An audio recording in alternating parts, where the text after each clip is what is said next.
Good morning, and thank you very much for the invitation to be here.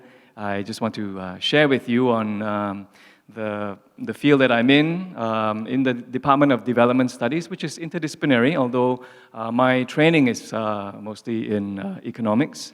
So I will bring certain, of that input. But development is something very big.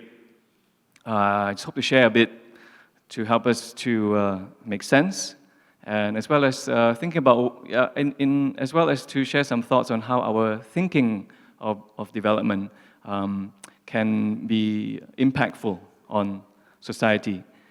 As you can already see, it's packed with all kinds of big words, jargon, and concepts.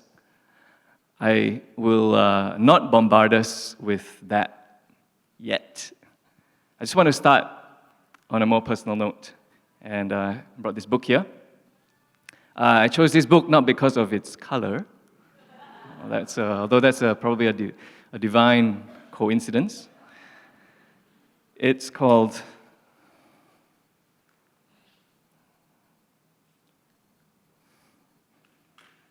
that's the new book, or the more recent cover, Jesus the Radical. My late father, when I was studying in Canada as an undergraduate, at the end of one summer, I was about to return, and I asked him. At that time, he was working full-time with the church, Petaling Jaya Gospel Hall, SS Gospel Hall, Subang Jaya Gospel Center, and asked him, what book should I bring back to Vancouver, where I was studying? And he suggested what he suggested was surprising, not Knowing God by J.I. Packer. Oh, it's a great book, but I was expecting something more along those lines. He suggested this book, Jesus the Radical by R.T. France. How many of you have heard of this book? I've read it. A number. Okay, that's great. I want to underscore, what Dennison shared about parents, grandparents, encouraging your children, and including ways like suggesting books to read. I think my father, he understood my rebellious tendencies and found ways to channel that accordingly. So on being radical, just like Jesus, I just want to read first as well, because if you're getting startled by the word radical, this is what R.T. France wrote in the preface to the second edition. This book was first published in 1975 under the title, The Man They Crucified. That was not my first choice of title, but the publishers decided at the time that the term radical was too open to misinterpretation. I am pleased that they are now happy to reinstate my original choice of title.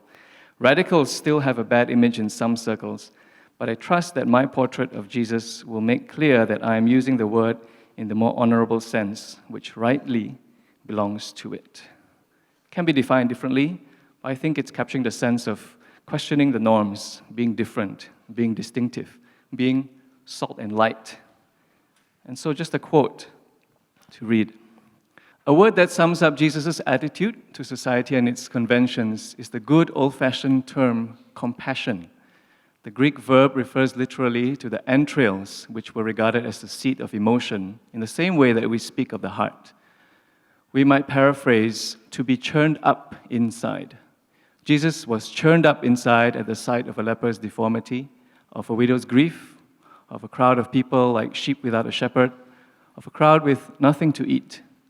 Jesus was an emotional person, but his emotion was translated into action. And every time we hear of Jesus being churned up inside, we find him immediately taking steps to remedy the situation. In his parables, too, we find the same word used for the emotion of the Samaritan, which made him break the racial taboo to help an injured man, and for the emotion of the prodigal son's father when the waster came home expecting humiliation and found instead a celebration feast. Compassion leaves no room for conventional calculations and red tape.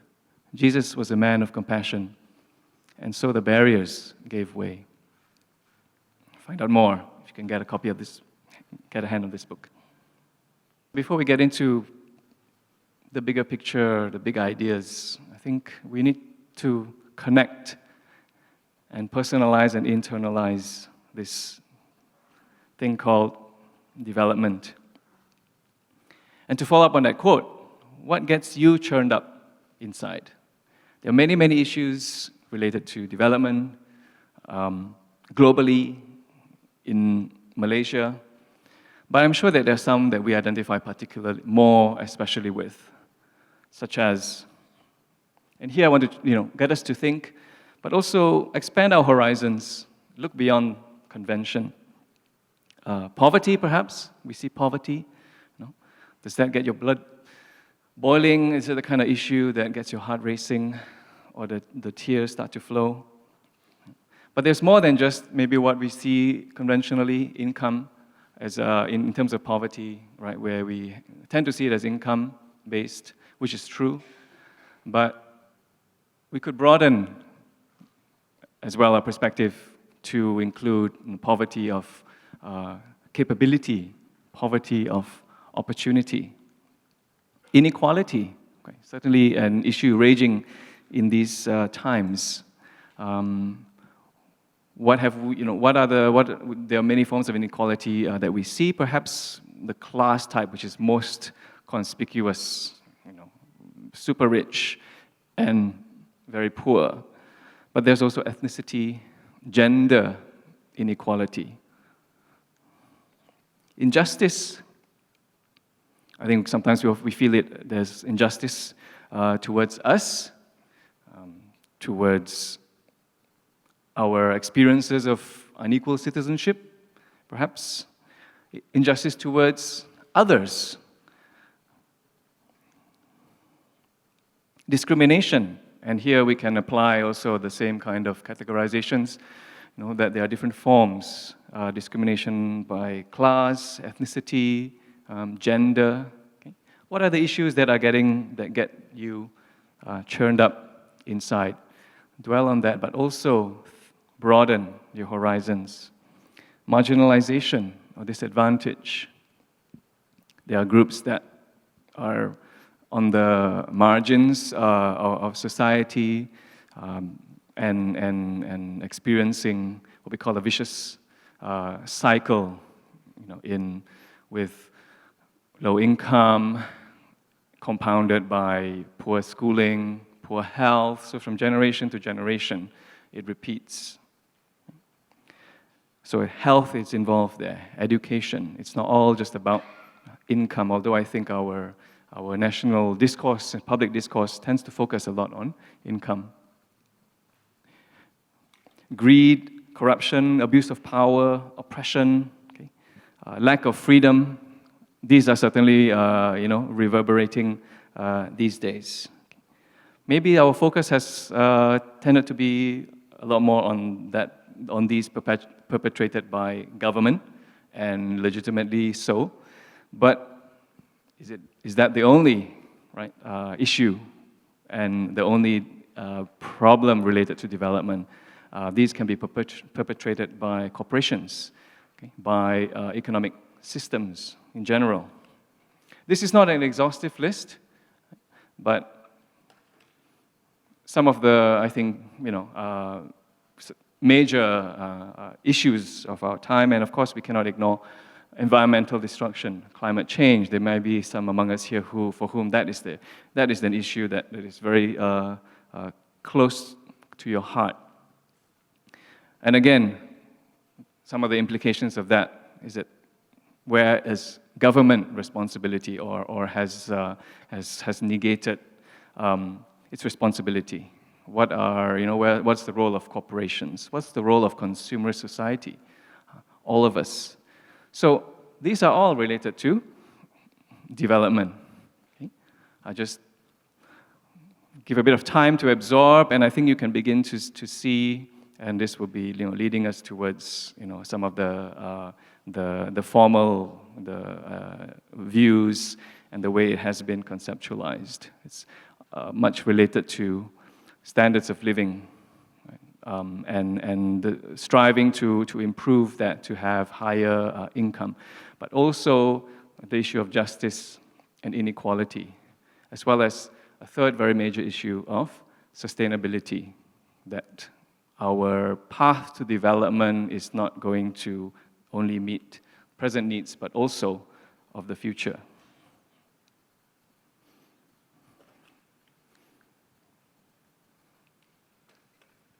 Development has, of course, been written about, it's been talked about, and there's a few that I think we can draw on here in historical and global perspective. Some of the focuses in approaching the problems of development.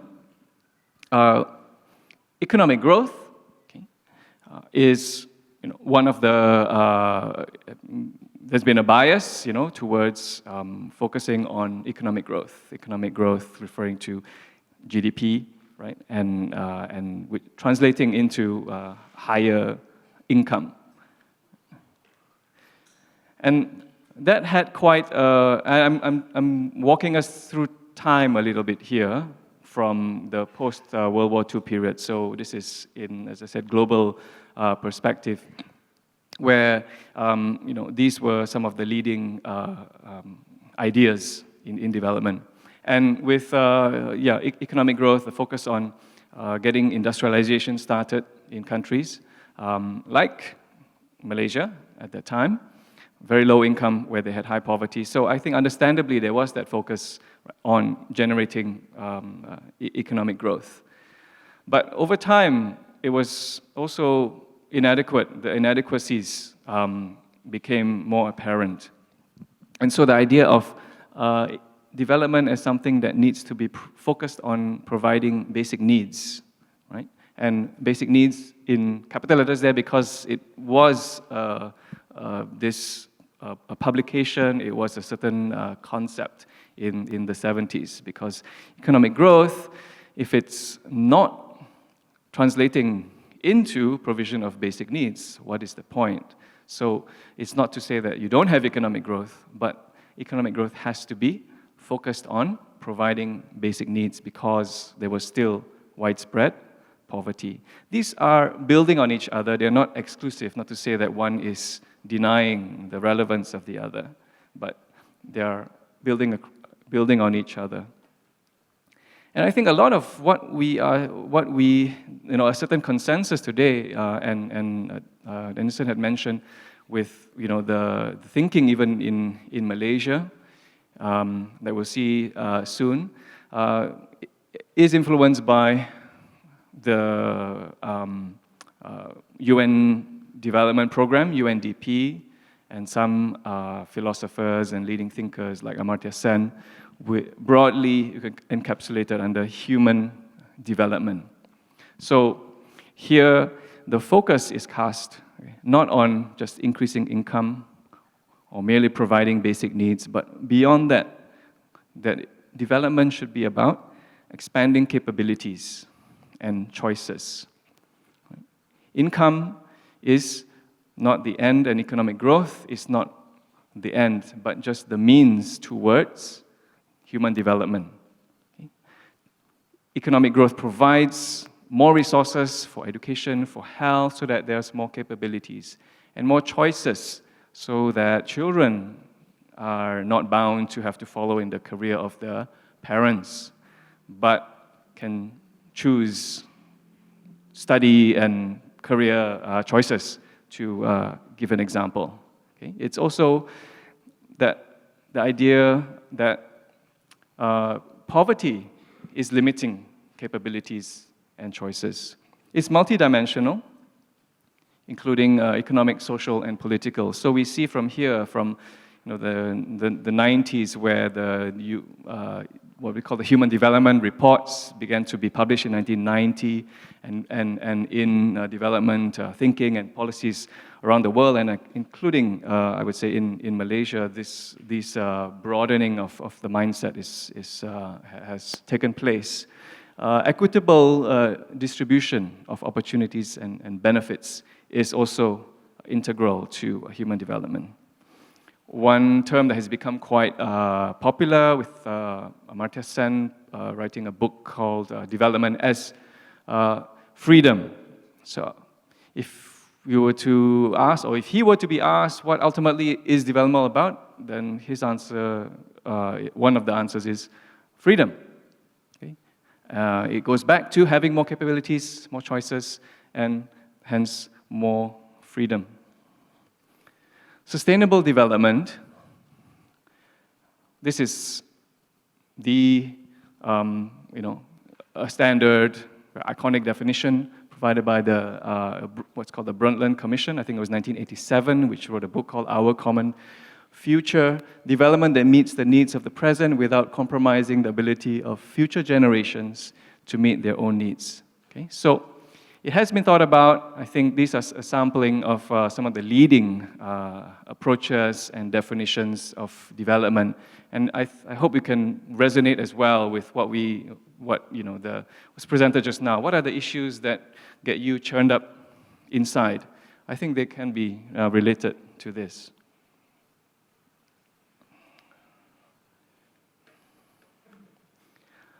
Debbie had suggested that the UN framework could be useful for our consideration.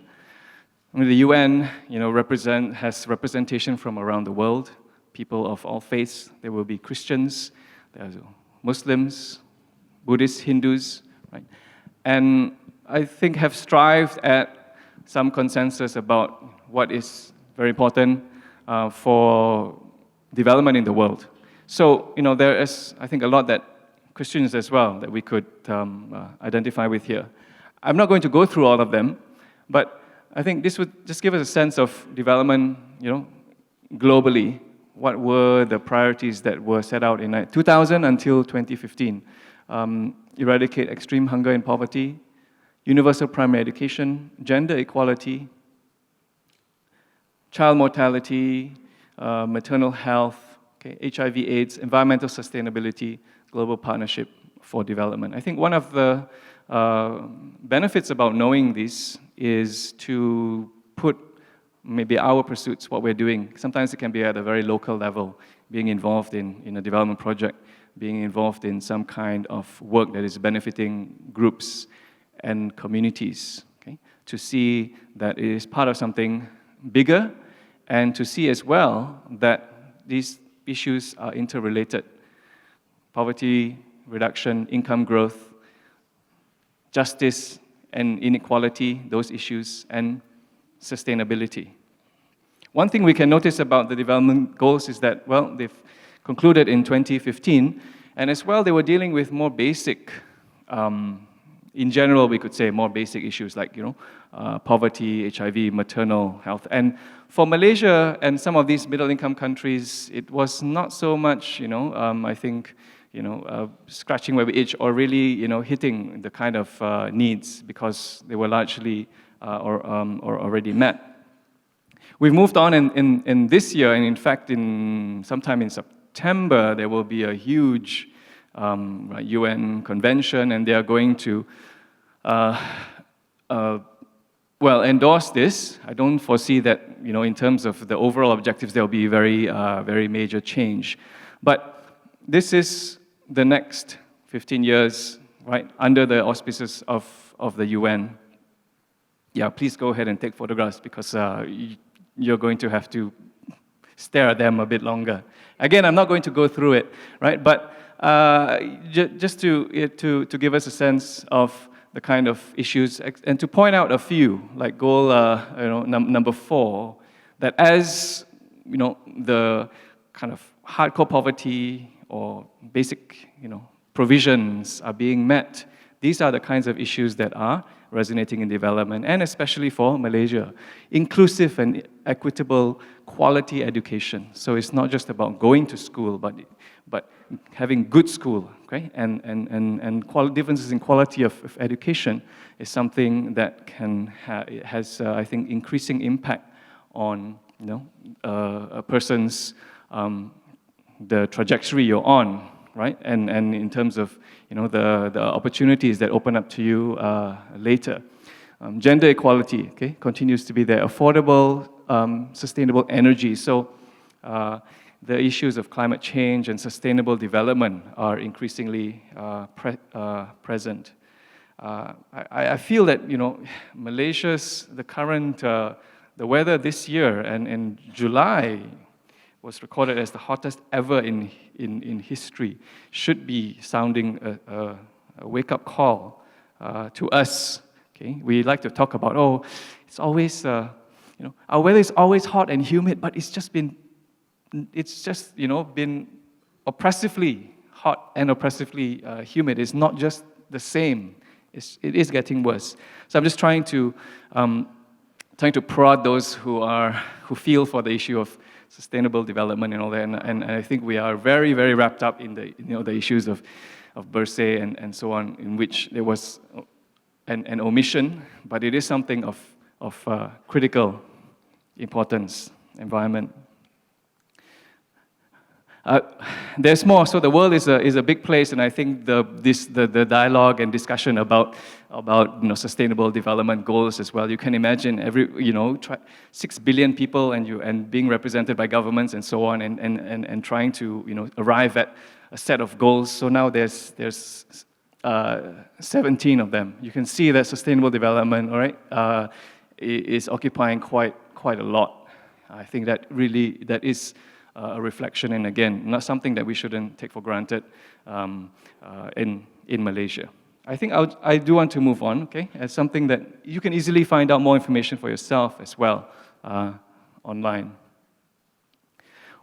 Looking in Malaysia, what have we made of the concept of development? Well, in some of the landmark documents, this is a sampling. In Vision 2020, it laid out 9 challenges. We seem to be fixated on just one right now, which is high income, right? But there's really quite a lot else. This was in 1991, and actually it was Mahathir gave a speech to the Malaysian Business Council. It wasn't part of a very big and document and so on, but it's really the one that has really captured the national imagination, yet how much we have forgotten, right? Why am I flashing these up? Well, because they are quite foundational, and because they are things that we need to hold the government accountable to. They don't just say it and then not do it. Psychologically liberated, mature and democratic society. Okay, there are qualifications about democracy there, all right? But that's the bigger, that's another thing. And I don't see Dr. Mahathir here to explain.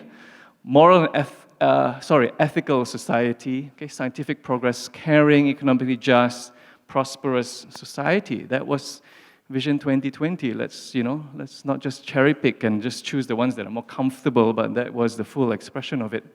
The new economic model. So I think this is quite helpful in the way that it had laid out, sort of the income, some of better material outcome, but setting some boundaries and constraints in a framework where there's equitable distribution and sustainability. So this kind of triangular and quite a stable framework in more recent times. So the new economic model, and I think it's become a little bit more fleshed out in the 11th Malaysia Plan. Inclusiveness, improving well-being for all, okay? Accelerating human capital development, pursuing green growth, strengthening infrastructure, re-engineering, economic growth. So this is a sampling of the kind of ideas and priorities of development as far as it officially goes, which it's beneficial to know. But so much jargon and buzzwords. How might we grasp development in all its complexity, bring it down to earth, and make it real? I think that it's not that complex. The underlying values and concepts are quite simple, and I think they do largely concur with Christian beliefs and principles. All made in the image of God, equality, caring for creation. and not, and doing and caring for the poor, not glorifying that as some kind of better spiritual status, right? It's helpful and not complicated to see how main development objectives relate to each other.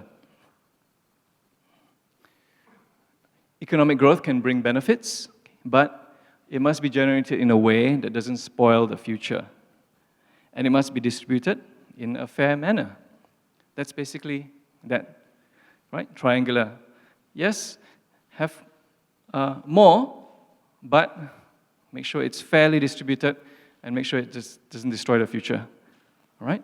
But if you want to, make an impression, and if you want to, engage with government and so on, then you talk about high income, equitability, and sustainability.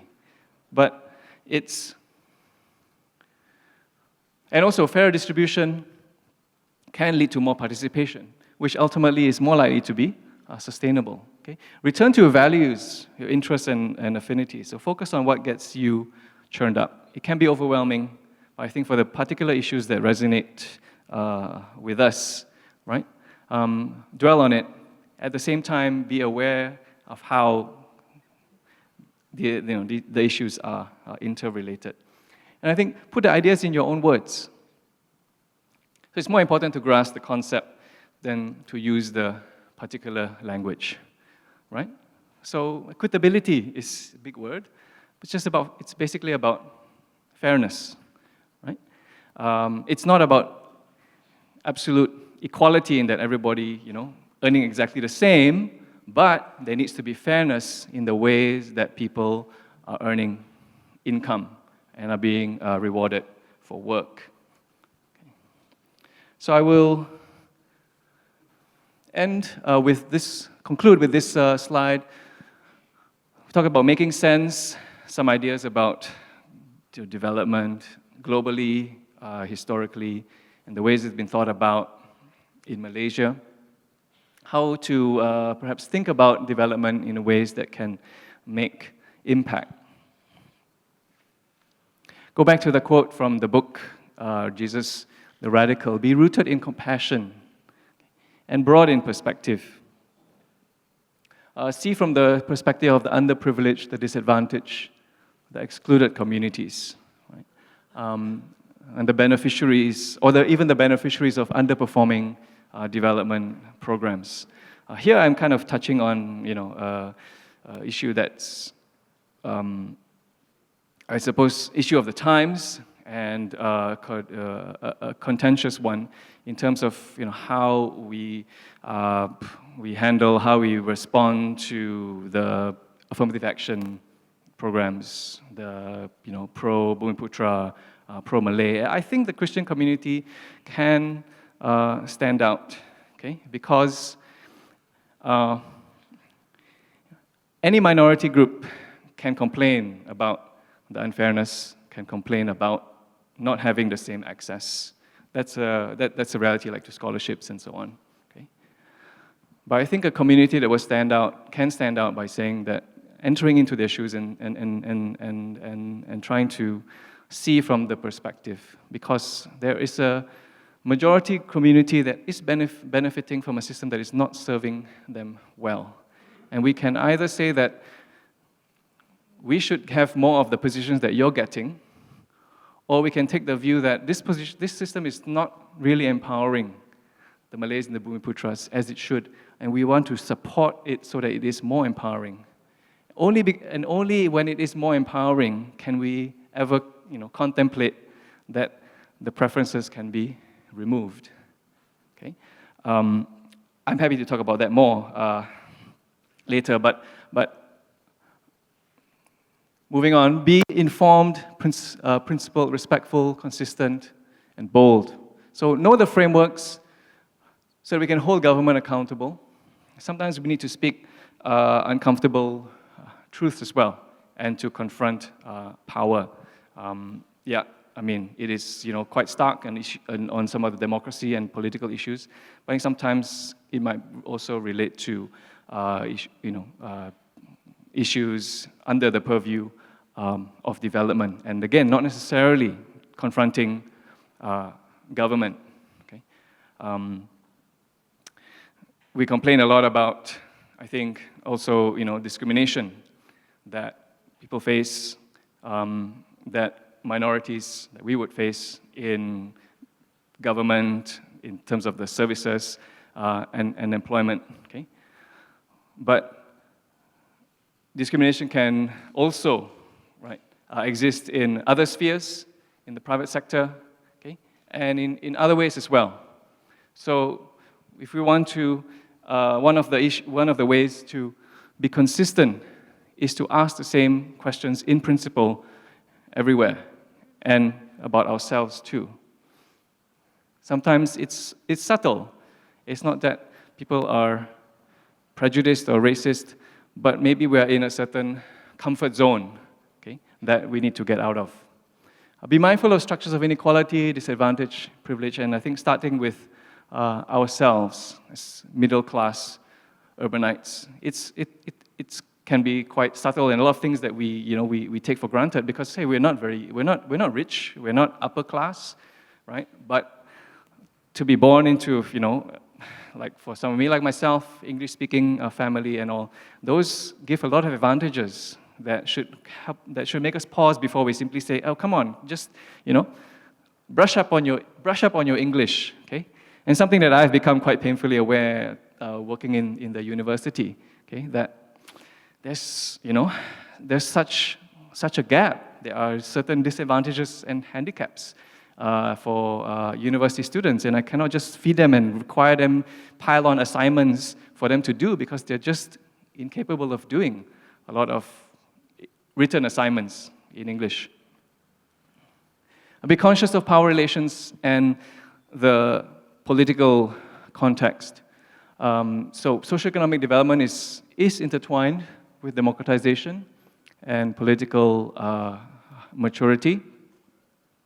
And so the point here is, I suppose sometimes even in very local level, where it may be even just about providing some kind of assistance or need, it can be helpful and I think more impactful to see also the broader context, that it may be that communities, and peoples can be also held back because of lack of awareness about their rights, and that's the kind of idea here to not just see development as economic, as providing better economic well-being and material well-being, but also empowering them in terms of knowledge, in terms of their awareness about rights and participation as citizens.